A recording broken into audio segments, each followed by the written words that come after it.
Good evening, everyone. Thank you for joining us for our first work session of 2025. We'll go ahead and call the meeting to order, and then if you don't mind standing with us, we're going to go ahead and do the Pledge of Allegiance. So Director Jones, you want to kick us off?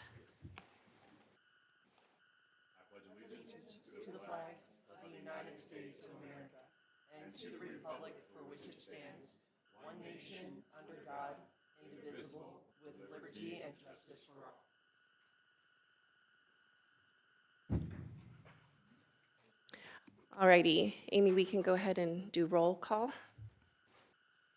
Mr. Chavez. Mrs. Evanson. Mrs. Heights. Here. Mr. Jones. Here. Ms. Lima. Here. All right, so this month is Board Appreciation Month, and I think Dr. Hill has something he wants to say. Yes, once again, I'll spare you from reading your own recognition, but I'm proud to read this recognition. So each January, Mesa County Valley School District 51 honors our school board members during School Board Recognition Month. Serving on the Board of Education is a volunteer role that demands countless hours of commitment, careful consideration, and tough decision-making. In the past year, our board members have faced particularly challenging decisions, striving to balance the needs of our students, staff, and community amidst complex and ever-evolving circumstances. Being a school board member means dedicating personal time to preparing for and attending meetings, reviewing proposals, communicating with the community, and navigating difficult conversations and decisions. Board members serve without pay and are motivated by their belief in the power of public education to shape the future of our community and their commitment to making a meaningful impact on the lives of Mesa County's children. Our board members have immense responsibilities. They oversee decisions like adopting a balanced budget for the largest employer in the county, hiring and supporting the district superintendent, thank you, and striving to meet the community's educational goals and expectations through policy adoption. Their work is not always visible, but it is critical to the success of our schools and the well-being of our students. We are proud of the work of our school board and express our gratitude to our school board members for their selfless service and dedication. Their willingness to take on this work during these difficult times deserves recognition and appreciation. On behalf of the students, staff, and families of Mesa County Valley School District 51, we thank our school board members for their efforts and hereby proclaim January 2025 as School Board Recognition Month. Please join us in thanking our board members for their invaluable contributions to public education and our D51 community. Let's round of applause for our school board members.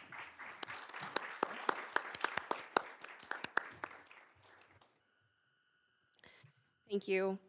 We appreciate it. All right, we have our United Way campaign update and report.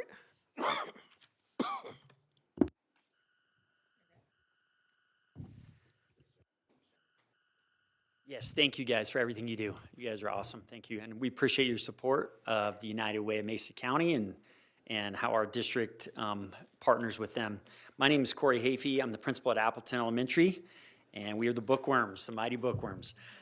And I'm a chairperson of the District 51 United Way Pledge Campaign.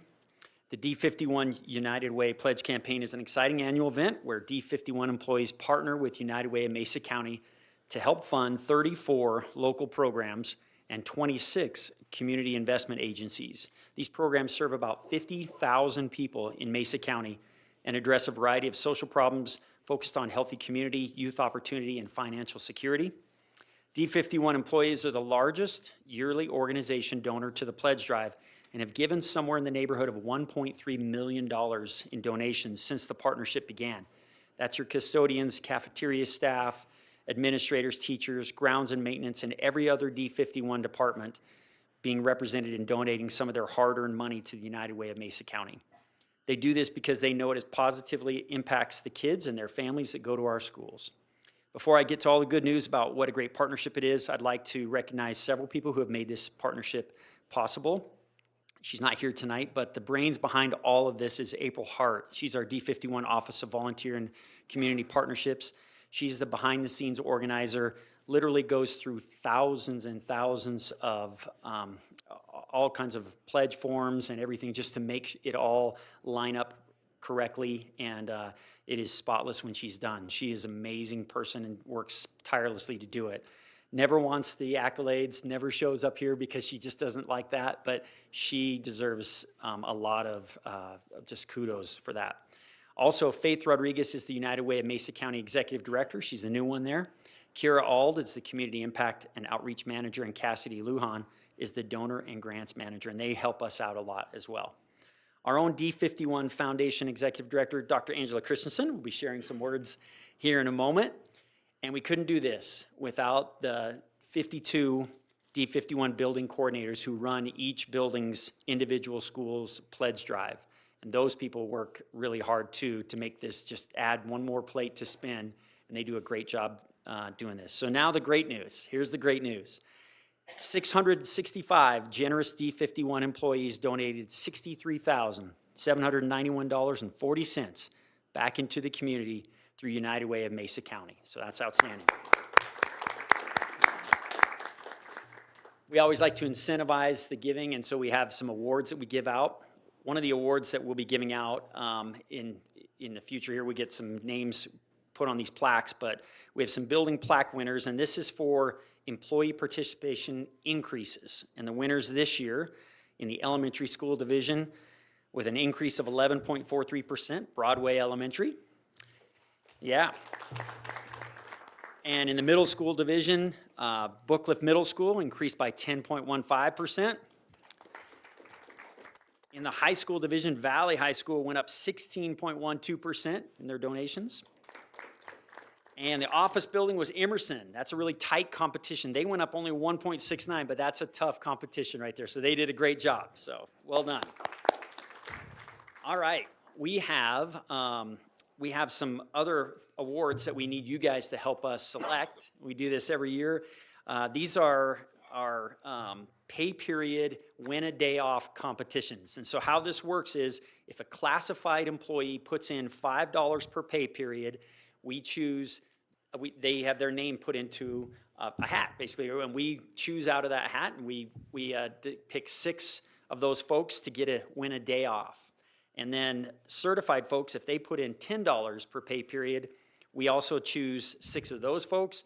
And then in the administrative area, if they put in $20 per pay period, we choose 3 of those guys to get a day off. So Angela's gonna help me with passing these around, and if you guys would read the name of the person that you pull out, and then we'll give those on to Amy over here, and then we can keep track of everybody. So thank you for your help. All right, which one? All right, classified, here we go. Who do we get? We need 6 winners from classified. Go for it, give it your best. Deborah Thompson from Loma. All right, Deborah Thompson. Eva Geske from BTK. Wonderful. Katie Bocio from Fruita Middle School.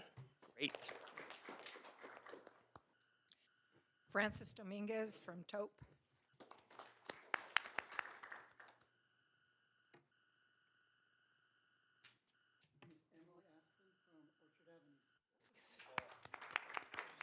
And Courtney Adler from Scenic Elementary. Now we're going to draw the certified staff, and there's also 6 names that we draw from there.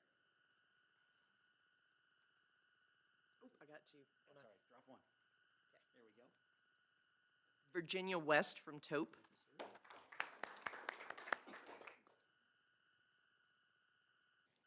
Ruth McKee from FMS. Rachel Hauser from Broadway. That's 1. Kat Brown from BMS. Elizabeth Brown from Mesa View. Roxy McManus from Grand River Academy.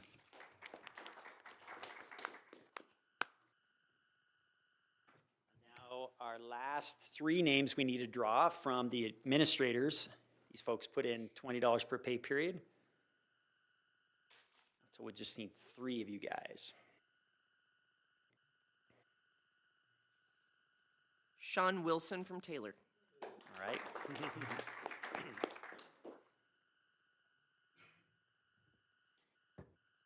Amy Shepard from Clifton. All right.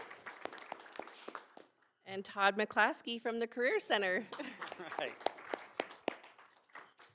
That's awesome. Thank you guys for your support in that. Want to give the floor to Angela Christensen, our D51 Foundation Executive Director, who's got some other good information about United Way. Sure do. Thank you so much. You want to switch on this one? Yeah. I don't know if that one's rolling. Yeah, thank you so much. My name is Angela Christensen, and I'm the Executive Director of the School District 51 Foundation. And I just want to sincerely thank and start off by acknowledging Corey Hafey.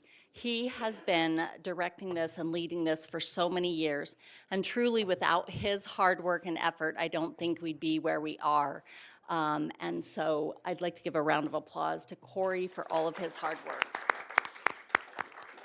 His enthusiasm on the presentations is always inspiring after a long day. I also want to recognize April Hart, as Corey mentioned, for her efforts really behind the scenes to make the logistics so seamless in this effort. And thank you for the entire team at United Way, led by Faith Rodriguez, for her hard work that really benefits so many people in our community. She's one of our nonprofit leaders who I work with regularly. This year's totals for the D51 Foundation is the highest ever. We are excited to share and will be receiving over $10,000 from this year's effort. D51 staff members can designate their donation to a local nonprofit. And it's been exciting to see so many of our D51 staff members select the D51 Foundation for their donation. It says to me that they really know the excellent work being done, and they know that the funds are going to go right back into the students and schools in School District 51. Some of those funds that they donate to end up going to our Bloom Where You're Planted fund that allows students with financial need to participate in extracurricular activities. Some for grants in the classroom, for classroom technology like 3D printers and programmable robots. And some of the funds allow teachers to do a little more professional learning to help grow our students academically. The momentum for D51 and the D51 Foundation continues to grow. And I'm excited to share that in addition to the highest funds for United Way, we also have raised for our White Ice celebration the highest sponsorship that we've ever received. Our 13th annual White Ice Celebration Gala will be coming up in early February. We literally had an 11% increase in sponsorships from last year, so that's pretty exciting. It's been year after year growth, and I really believe that a large part of that growth is due to our fantastic and strong board of directors, and three of them actually are right here. Which is just wonderful to have them on our board of directors. But they're out there connecting with our community and sharing the great things happening in School District 51, and I really appreciate their hard work. So thanks to everybody who follows the foundation. Thanks to everyone who will be purchasing their tickets for White Ice that's coming up, and it is truly making a difference all throughout Mesa County. We ended up listing some incentives that's up on the screen for anyone who designated the foundation with their specific donation. And so the incentives are as follows. We'll be giving 6 tickets to the building with the highest donations to D51 Foundation. And Corey, you will have the pleasure of sharing that with your staff at Appleton Elementary tomorrow. The building with the most staff donations to the D51 Foundation as designated goes to BTK. And then we will work on selecting 2 names from everyone who donated to United Way and designated it to the foundation, and we'll be sharing that with our folks here within this next week. So thank you so much, and thanks everyone for the support of nonprofits throughout our community.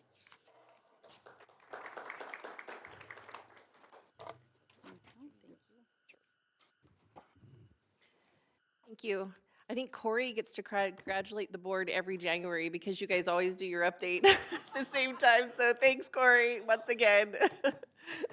I was like, this is a little deja vu. I think you said the same thing last year, but we appreciate all that you do. All right, now we have our strategic plan update, which is our student and staff wellness team. Saw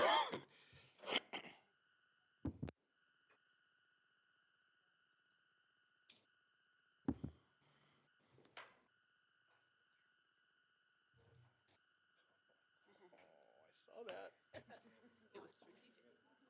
Slick. That one working. Still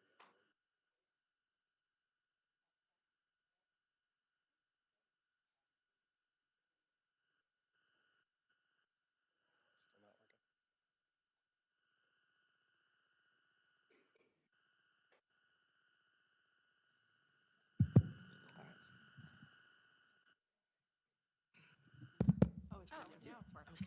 Now we're good. Okay. Good evening. Thanks for having us here today. So with me, Connie Mack, Dan Bonnell, and Amy Zortman. And so a couple of years ago, we really combined our prepared and supported students with prepared and supported staff. And it's really been this beautiful marriage between the two. And so tonight you'll hear both about staff wellness and student wellness. So I'll turn it over to Dan, and then Connie and Amy will chime in as well. All right. Well, thank you for listening to us tonight. It's been quite a while, actually, since staff wellness, student wellness has come together to present to you. I believe it was last September. And so we're just glad to be able to share some pretty interesting results and exciting results when it comes to student wellness and staff wellness. We just want to recenter everybody again on our graduate profile, which grounds us in the work that we do as a district. The outcomes in our District 51 graduates are that they possess the skills they need to fulfill their lifelong goals, such as college, career and technical education, military, or fulfill their career pathway of choice. Ultimately, they are when they graduate from District 51, they're creative problem solvers, they're culturally connected, and they're ready for a career in life. So tonight, the three focus areas obviously are the prepared and supported students, our prepared and supported staff, and both of those two focus areas could not do the work that they do without the engaged, supportive community partners. And we'll talk about those partners here in a little bit. All right, this graphic that I want to show you now is a graphic that we, over the last 2.5, 3 years, have really grounded ourselves on. It was a graphic that we had presented last year when we presented to you on our mental health and wellness data from our students. This is a rendition of the model of Maslow's hierarchy of needs that describes two very important foundational steps, the physiological and the safety needs that must be solid before a sense of belonging or connectedness is achieved. Amy's now going to talk about the whole child approach that supports both students and staff and through community partnership. All right, thank you. In order for us to achieve our goals, we know that we cannot do this alone. We utilize the ASCD and CDC's whole school, whole community, whole child model to help guide our community partners who they are and help for them to help meet the needs of our students.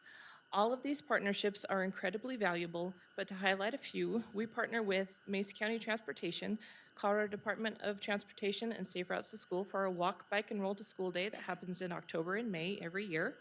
Colorado Parks and Wildlife, so our students can participate in fishing, archery, snowshoeing, and cross-country skiing. Our local agriculture business to utilize local beef and produce in our meal programs.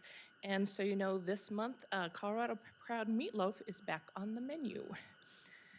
Students in some of our elementary schools are receiving education about nutrition and healthy eating from Integrated Nutrition Education Program. We partner with the Kids Aid Backpack Program.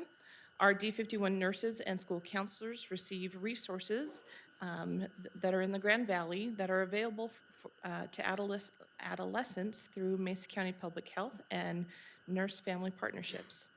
Marillac Clinic runs our school-based health centers, and we will highlight a few more throughout our presentation.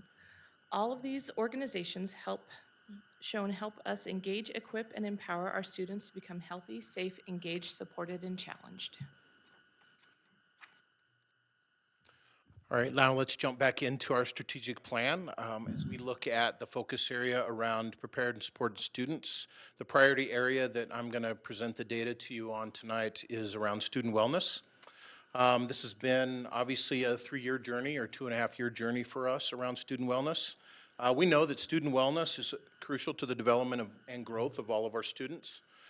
For this reason, growing our student sense of belonging has been and will continue to be a primary goal in our strategic plan. When students feel a sense of belonging and connectedness and have trusted adults, they thrive both academically and social emotionally. So as you can see, tonight is an update really on our year 3 progress and where we're at as we head towards that June of 2025 date. And so by the end of this June, our goal as a system was that all schools will meet and exceed the national norm for student sense of belonging for all students, including disaggregated groups, as measured by the Spring Student Panorama Survey. So if you remember, or if you are new to this, we survey our students twice a year with our Panorama Survey. It is our perceptual survey, which really measures that climate and culture that students feel in all of our buildings. We do have parts of our survey that caters to K-3 students, and then mostly in our elementary schools, it's our 4 or 5 students, and then our secondary schools, which would be our 6-12 students across the system. So we want to just take a look at that progress and update you on really what the trends look like over the last 2.5 years, even though there's 4 years of data that is here. We have been using this Panorama tool as a way to measure our metrics for the past 7 to 10 years. And we've got some exciting trends that we want to show you tonight. Trending to the 3rd-year goal, the inputs and outputs are moving and trending. Schools continue to set belonging goals, and they're all moving in the right direction. So as you can see in our elementary graph there, the national norm, which is where we want to be for each of our levels, is at 68%. So as measured from spring to spring. And you can see a steady climb in our elementary schools where our students continue to feel a sense of belonging. And this last spring, we were at our highest level that we have been in 4 years at 64% to the national norm. So we're excited about where we're going with that. And obviously, I'll show you some preliminary fall data that will show that we're even on track to do better in elementary. You can see in the middle there, that's our middle school cohort or level. The national norm for middle schools, and they're answering in a favorable response, is at 49%, and we have been seeing a steady climb, obviously after COVID, from that 39% up to 43%. So small gains there, but we're continuing to move in the right direction. And then high school, this is a great celebration that we did celebrate with our high school levels last year. The national norm's at 42%. It was the first time since we've been doing Panorama that we've had a level meet that national norm, and our high schools did hit that. So the national norm's 42%, and we hit 42%. So that is a celebration that we want to make sure that we acknowledge. Okay? Because our 3rd-year goal in the strategic plan is around belonging, it includes disaggregated groups. That is where the goal has shifted, not only in belonging for all of our schools, we want to see that national norm hit, but the goal changed significantly to include our disaggregated groups. And our focus has really shifted into digging the data down into those subgroups. And these subgroups include students, obviously, with disabilities, our Hispanic students, students of color, students who are gifted, free and reduced lunch. Those are all of our disaggregated groups that we continue to monitor. And we really, this last fall, have really dug into those disaggregated groups to make sure that we are closing gaps there. We want to make sure we're not widening gaps with our subgroup populations of students, but we're closing those gaps. So that has been a major focus this last fall, and it will continue even into the development of our new strategic plan this spring. We also know that the trusted adult, as I mentioned, is a key component to the supporting the belonging and the connectedness in our schools and our classrooms. So we are really focusing in on measuring with some new questions around that trusted adult piece to ensure that all students in District 51 have trusted adult, or at least one trusted adult in our schools. Okay. This is the preliminary data that I wanted to show you. As I said, we do the panorama data in the fall and in the spring, but for the strategic plan, it is spring to spring.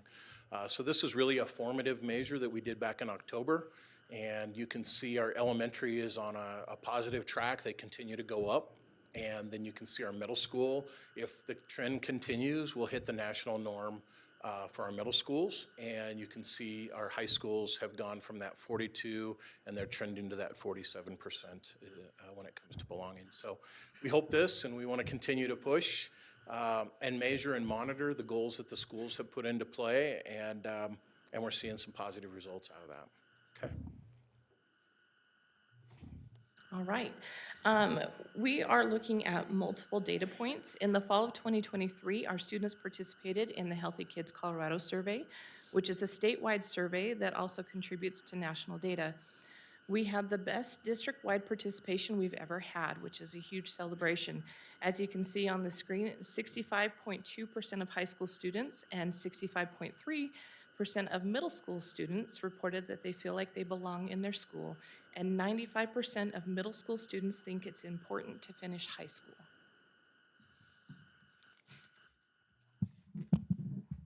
Okay, so now we'll switch to staff wellness, and we'll talk a little bit about the progress we've done so far this year and talk about some next steps as well. But what we know about staff wellness is that it's crucial for fostering a positive and an effective educational environment, because we know that when staff members are physically and mentally well, they're better equipped to engage with students, leading to improved academic performance and providing some strong support for students. And so in the next slide, if you want to advance slides, Dan, thanks. We'll talk a little bit about our staff wellness surveys. So in the past, we have issued a panorama staff survey in November of each year. This year, we'll be issuing that staff survey to all staff late March, early April. And that's typically the same time in which the TLCC survey is issued. The TLCC survey, which is Teaching and Learning Conditions in Colorado, is typically issued by CDE, and it's typically for our educators and our school-based staff. It's not meant for all staff. And so our panorama staff data is meant for all staff. And so we hope to be able to steal some of those questions from the TLCC survey, include them in our survey so we can track trends year over year, and we'll have that data. It's not apples to apples, because again, TLC is for educators and our panorama survey is for all staff. But what you can see here, and one of the things that I think Amy and Connie have done a really great job with, last year they increased our participation rate for the staff survey by 19%. And so we had an amazing turnout for our staff survey. We hope to emulate that again when we issue our staff survey in the spring. And then we're hope to make some gains in how staff are feeling about their sense of belonging and their wellness. And so to talk a little bit more about what we're doing to improve staff wellness, I'll turn it over to Connie. Thank you. So the next slide, Dan. So I wanted to share with you what's happening on a monthly basis with regards to our staff wellness challenges. We've been very mindful of the wellness challenge topics, taking into consideration the feedback from previous surveys and the timing of different district initiatives and activities. For example, August is a time when teachers and staff are preparing for the school year, meeting new students, getting to know other staff members, etc. We called it the Be Prepared Challenge, and points were awarded for preparing for success, establishing routines, completing annual required trainings, and fostering working relationships. In September, we launched the Digital Detox Challenge, which aligned with our new cell phone policy. In October, we encouraged walking. And November focused on celebrating and giving gratitude, which included over 800 employees receiving gratitude guides, and Amy will talk about this a little more in a minute. December, we focused on happiness, and this month, to start off the new year, we're highlighting financial wellness. And Amy, do you want to talk about the guides for a second? Yep. So we partnered with Gandola Goods, who is a local business. She creates gratitude guides for many different age levels. And so she did the guide to meet for our district, and then we asked staff to just request one. If they wanted one, we bought them one, and we were able to give out over 800, which was awesome. Employees responded that it was beneficial to take time to focus on what they were grateful for, and they appreciated how the gratitude guide was set up and the activities that were in it. I heard a lot of positive feedback, and they were all very excited to get them, receive them, and work in them. There's 90 different activities that they could choose from to do. And we do know that a couple principals actually requested for their entire staff to have a copy of the guide. Yes. So that was very neat. Okay, the next slide, Amy's going to talk about the different statistics that we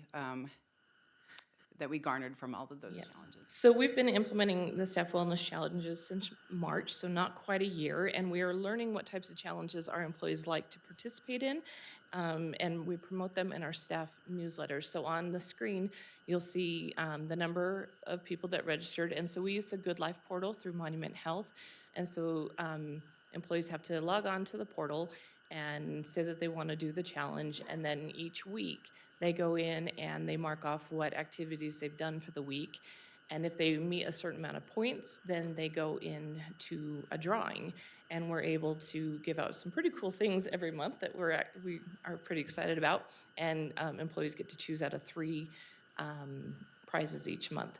So some of these, as we're going through, we're seeing, okay, what do people like to do? What do they not like to do? So that can help guide our future challenges.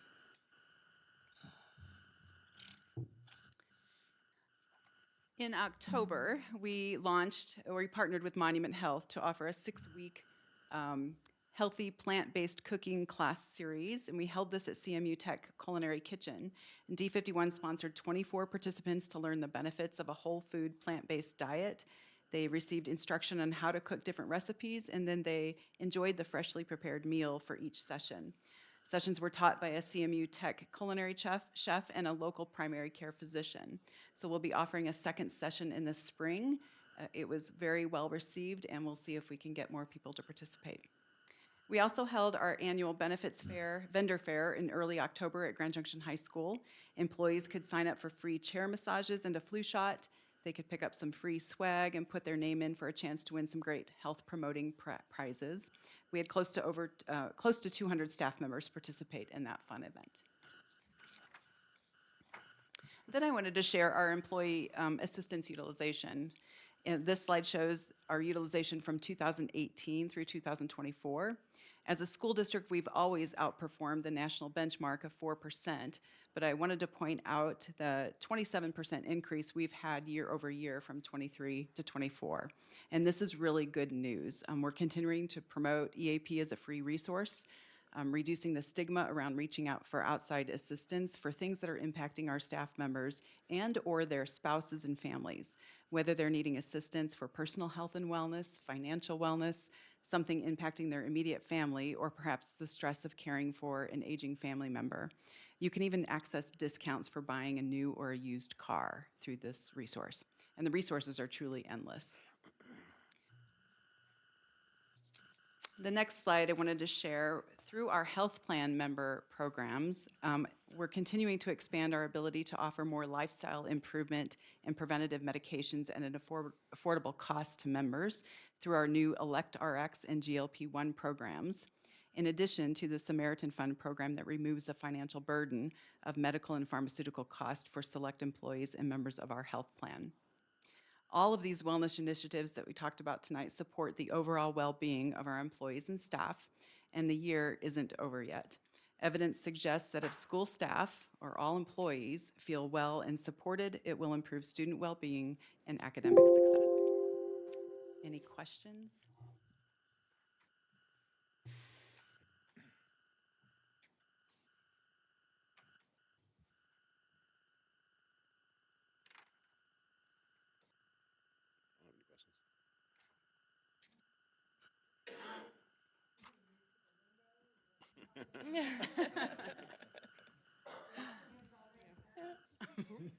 Thank you. That was a great update, and especially knowing what the district's doing to help get these numbers there. So instead of just reporting out numbers, it's nice to know how we're getting there.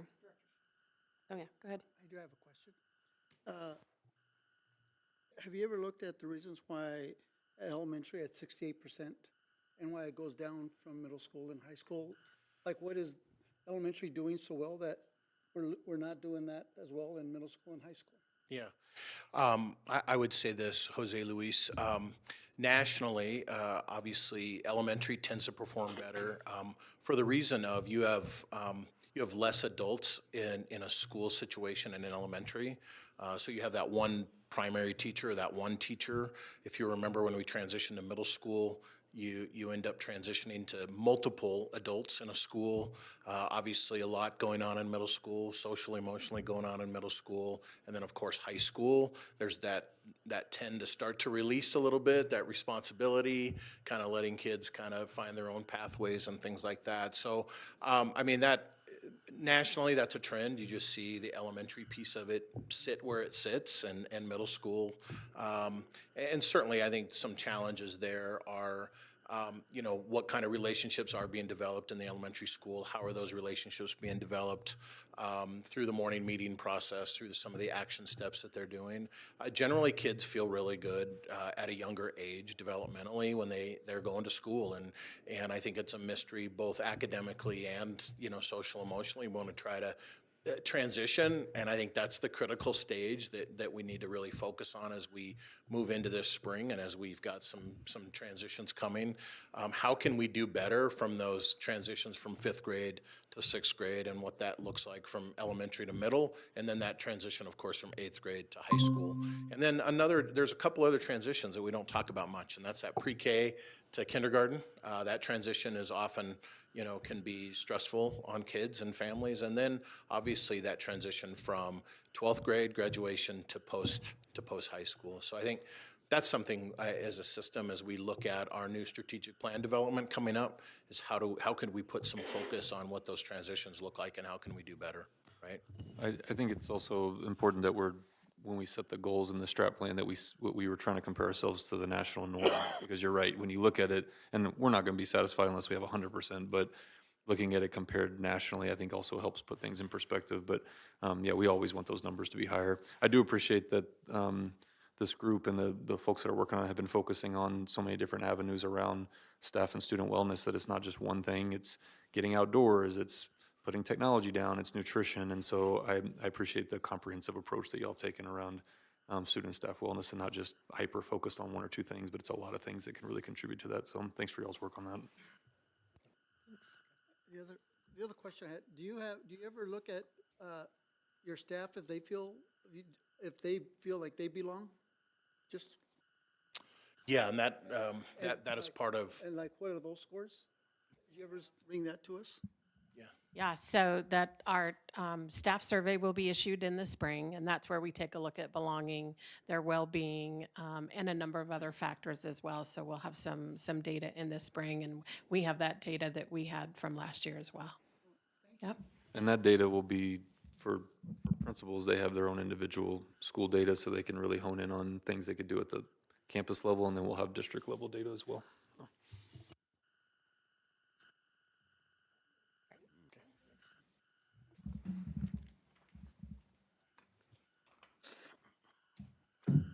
All right, next up, we have our bond planning update.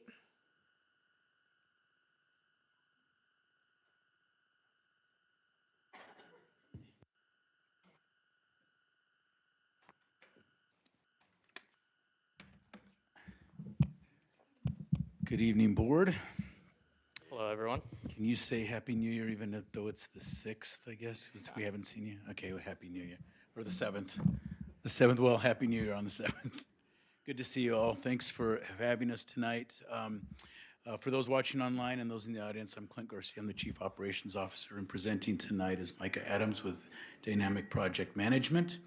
And you'll all remember back in November, our community said yes to our bond. And we are very grateful for that, and that has obviously given us a lot of work to do. And so tonight we're going to, if you'll push that forward, we're just going to give you a quick update, a little recap on the master plan, and what we've done over the last few years, a bond scope overview, and then some work that we've done since they've said yes to the bond in November. We've been working pretty hard since then, getting things going, and then just a little snapshot into the future. And so I will turn it over to Micah to kind of walk us through it. Sounds great. Thanks. It's good seeing everybody again, and congratulations on Board Appreciation Month. We know that you guys put a lot of hard work into your jobs for no pay, so we really appreciate it. So like Clint mentioned, we're going to do a quick just recap of the whole facility master plan process. And so back in May of 2023, RFQP went out to hire a master planner. In June, 3 firms were interviewed, and Horde Copeland Mock out of Denver was selected to do the facility master plans. So then they went and toured nearly every school in the district with a team of engineers, noting all the building deficiencies that they could see. And then following that, they interviewed the principals at every single school, noting deficiencies, whether in the building itself or in the educational environment. And then they started to compile a long list of items, got help from a contractor on putting budgetary cost estimates to the items that they had developed. And then started meeting with a planning committee over a course of months, and really started to develop the priorities in the district, where that money, if a bond were to be passed, where the district wanted that focused. So that all happened, and then the exciting news came in November that the bond passed. So it was $190 million in total. There were 3 major components to it: improvements to Central High School, improvements to Fruita Monument High School, and then the priority improvement projects, or what we're calling the PIPs. And you can see there on the right a breakdown of the budget for those components. With Central High School being the largest single component, the PIPs collectively were up there as well. So collectively, they would be the largest component of those 3. For Central High School, as you can see there, the budget's just under $70 million, and the improvements primarily revolve around safety and security upgrades, vestibule, entry vestibule, life safety improvements, fire sprinklers, ADA improvements, and the replacement of the 2-story classroom wing there on the north side of the school that really needs some love. Along with that, some possible renovations to the dining rooms and Fetter Hall. Fruita Monument High School being roughly $20 million. Also primarily revolved around security upgrades, and at Fruita Monument High School that would be connecting those outbuildings to the main building, so that there's not as many unsecured buildings on campus. Then there'd be some classroom improvements as well. There's some science classrooms there that are very outdated, some classroom additions and expansions, just really some reconfiguration of some of those classrooms in there for a better learning environment. For the priority improvement projects, you can see some pictures there of items that may be included on that list. But anything really from, upgrades to sinks that maybe need ADA access. There's brick facades that are in disrepair and need some patching, addition of safety features to roof hatches, asphalt parking lots that need some improvements, patching, repair. There's concrete sidewalks, cracked. There's a long list of items that's included in there, and you can see the three kind of main categories within the PIPs is the safety and security upgrades, including camera upgrades, access control upgrades. There's the priority maintenance and life safety upgrades. Really what this revolves around is like ADA and fire sprinklers. And then there's the improved learning environments. And the improved learning environments are, are really, it could be furniture, it could be more lighting, but a good portion of that too is potentially classroom renovations for changes with changing enrollment recently, whether it's making some classrooms larger to accommodate more students or renovating some unused space into SPED classrooms. Kind of depends on each school individually.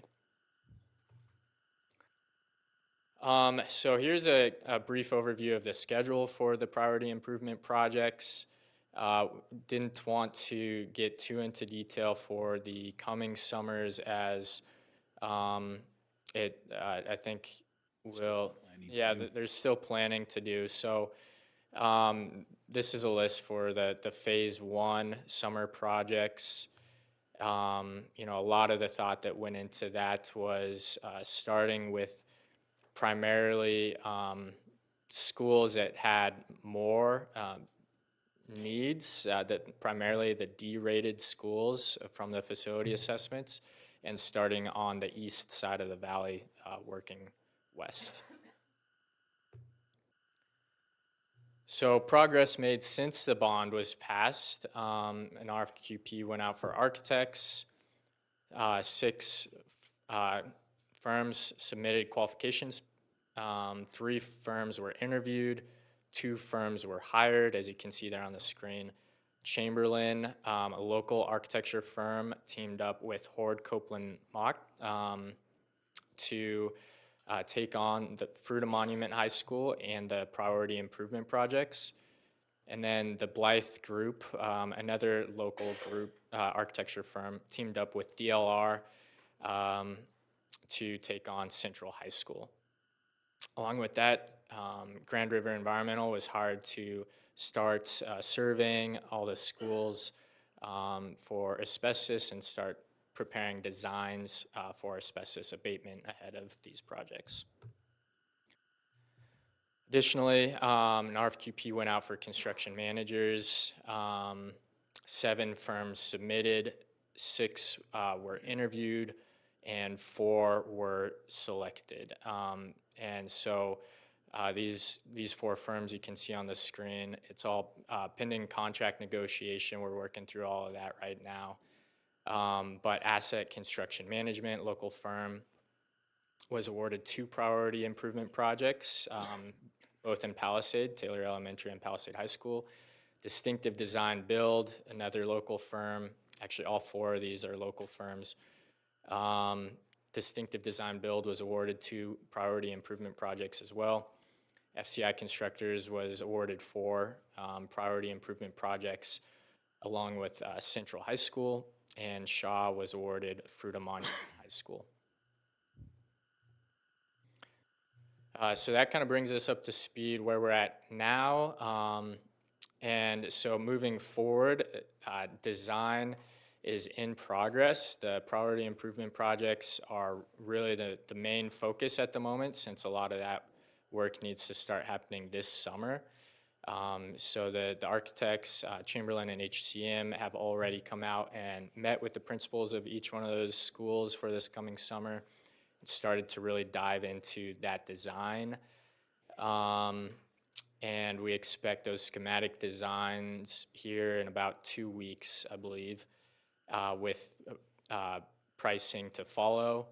And then we're also having kickoff meetings for Central High School and Fruita Monument High School designs here upcoming. And then the surveys and designs for the asbestos abatement is underway as well. Upcoming procurements that will be happening in the coming months are for commissioning agents, surveyor, geotechnical engineer, construction material testing, third party, mover, and asbestos abatement contractors. So quite a bit of components to the team still to be brought on.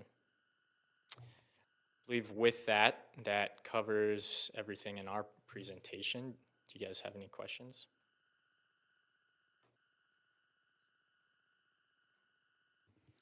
No, sounds good. All right.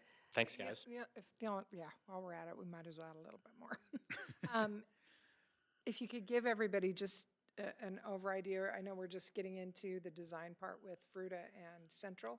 There's a lot more to do with those two schools. It's a lot more involved than some of the priority improvement. But give us an idea when you think people in the community are going to start to see some movement. Yeah, that's a good question. So like I mentioned, we've got kickoff meetings for Central on Friday, and then Fruita Monument will be beginning of February. And that design process for projects of that size is fairly extensive, like you mentioned. And so, you know, I would think by the end of the year, we would, I think is what we have scheduled to have those designs to a point where the community will start to see everything. I mean, the idea is to, I believe, spring next year, have those projects go out to bid and subcontractors locked up, work starting next spring. So yeah, later this fall, you'll probably see designs. And I'm very disappointed there isn't any music. I was trying to figure Next out presentation. how to squeeze a drone flyover in here, but wasn't quite sure. So we'll work on that. Yeah. The Pips. I think Micah Adams and the Pips. Clint knows how to write music, so I think we'll work on something there. Get Clint to do the music. Yeah. All right. Thank you, guys. Thank you.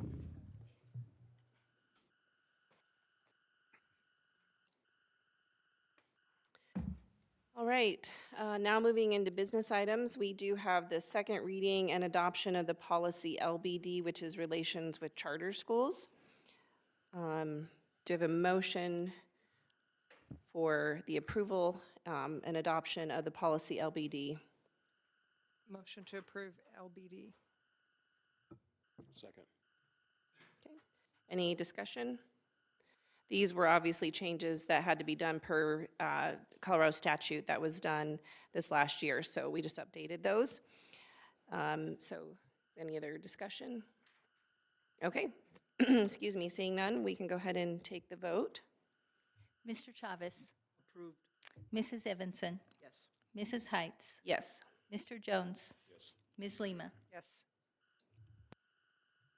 All right, open board discussion, or if you want to share any good things from over the break. Got some rest, hopefully. Actually, just, I know we had a short meeting, a virtual one, but Jose and I had the privilege of going to the Warrior Classic and seeing some very good wrestling in the district between both men and women, and the girls really put wrestling on the map out there and doing some good work. And so it's good to see the community pull together and all be out there, and kind of, I guess, they got to miss a day of school and packed the gym for 2 full days of wrestling. So it was Nice. It was good, and we had some great wrestling going on and a lot of good championships on both sides. So Good. Good. And I would like to add that the girls, D51, won the Warriors Classic, first off. And then Awesome. I do believe that, in my own opinion, that the girls were given a disservice by not being in the main gym. They were separate, and so you had families that were separated and schools were separated. And I think it worked better last year when they were all in the main gym, so everybody could watch their skill, because those girls are fabulous. Good feedback. Any other? Well, tomorrow is my 25th wedding anniversary. I can't believe my husband's put up with me that long. No, I'm just joking. I'm joking. No, it's been good. We are best friends, and so I'm thankful. I'm thankful for our life together and our 3 kiddos. So anyways, something good to share. You don't hear a lot of that much anymore. The white ice, I'm already working on my Oh, I bet you're working on your outfit. right now, so it'll be something special. Director Jones is always the one to watch, plus a few others. There are a few people that really go all out for white ice. It's a good show. I mean, good event for good reasons, good causes. Yep. All right, any other? Okay.